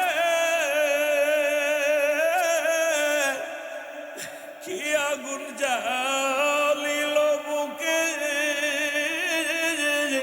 শুইতে পারি না যে, বিষের জ্বালায় অঙ্গ জ্বলে যায়। উবাই হোসেন রে ডাকিতেছে নানাজি আমার, বলেন ডাকিতেছে।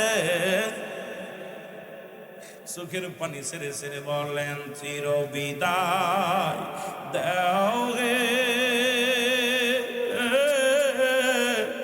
ও ভাই হোসেন রে, ডাকিতেছে নানাজি আমার, বলো ডাকিতেছে। কি জোরে ছিলাম দুজন,